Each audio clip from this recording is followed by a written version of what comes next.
অঞ্চলের মানুষের প্রাণের দাবি হবিগঞ্জ মেডিকেল কলেজ যাতে হবিগঞ্জে প্রতিস্থাপিত হয়, এখান থেকে স্থানান্তর না হয় সেই প্রত্যাশা ব্যক্ত করছি। সরকার বাহাদুরের কাছে আমাদের আকুল আবেদন, আমাদের সেই 25 লক্ষ মানুষের স্বাস্থ্যের দিকে বিবেচনা করে হবিগঞ্জ হাসপাতাল হবিগঞ্জ মেডিকেল কলেজ যেন হবিগঞ্জ থেকে অন্য দিকে স্থানান্তর না হয়, হবিগঞ্জ মেডিকেল কলেজ যাতে হবিগঞ্জে স্থাপিত হয়। হবিগঞ্জের আরেক উপদেষ্টা সৈয়দা রেজওয়ানা হাসানের কাছে আকুল আবেদন, আপনি আমাদের হবিগঞ্জ মেডিকেল কলেজের হবিগঞ্জে স্থাপিত করার জন্য আপনার প্রাণান্ত চেষ্টা করবেন, এই প্রত্যাশা ব্যক্ত করে আমি আমার কথা বলার সমাপ্তি টানছি। ধন্যবাদ সবাইকে।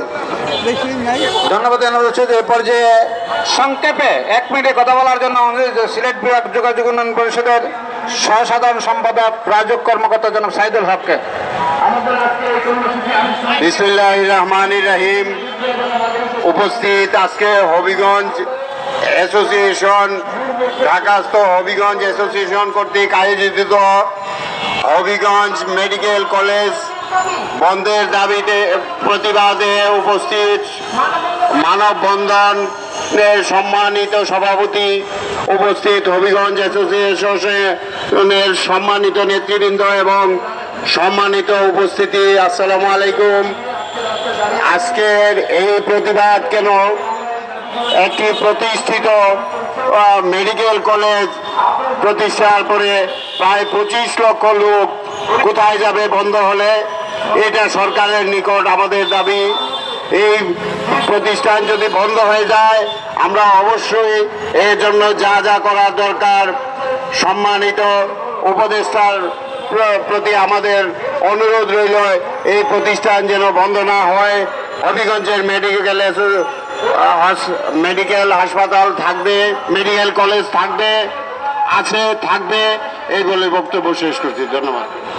ধন্যবাদ সাইদুল হককে। এই পর্যায়ে সংক্ষেপে বক্তব্য রাখার জন্য মাধবপুর উপজেলা সমিতির অন্যতম নেতা টিটুকে কথা বলার জন্য অনুরোধ জানাচ্ছি। বিসমিল্লাহির রহমানির রহিম। উপস্থিত আজকের এই মানববন্ধন কর্মসূচি সম্মানিত আহ্বায়ক এবং হবিগঞ্জ জেলা সহ হবিগঞ্জ জেলার আওতাধীন বিভিন্ন উপজেলার নিপীড়িত বঞ্চিত মানুষের আজকের হাহাকার একটাই, এই বিশ্বায়নের যুগে যেখানে চিকিৎসা ব্যবস্থা নিয়ে উন্নত চিন্তা ভাবনা করা হয়, সেখানে একটা গোষ্ঠীকে বঞ্চিত করে একটা মেডিকেল কলেজকে বিলুপ্ত করে অন্যত্র স্থাপন করা হবে, এটা আমরা কিছুতেই মেনে নিতে পারি না। আমাদের হবিগঞ্জ জেলার অনেকগুলো প্রত্যন্ত উপজেলা আছে যেখানে হবিগঞ্জ জেলা সদরে আসতে আমাদের 1 থেকে 1.5 ঘন্টা, কোনো কোনো ক্ষেত্রে 3 ঘন্টা লেগে যায়। সেখানে আমরা ঢাকা, সিলেট সব বিভিন্ন জায়গায় কিভাবে যাব চিকিৎসা সেবা নেওয়ার জন্য? তাই আমি আজকে সাংবাদিক বন্ধুদের কাছে বিনীত আহ্বান জানাচ্ছি, হবিগঞ্জবাসীর এই আর্তনাদ আপনারা পৌঁছে দিবেন সরকার বাহাদুরের কাছে, আমরা যেন এই চিকিৎসা সেবা থেকে কিছুতেই বঞ্চিত না হই। সবাইকে আবার ধন্যবাদ জানিয়ে আমি আমার সংক্ষিপ্ত বক্তব্য এখানে শেষ করছি। আসসালামু আলাইকুম।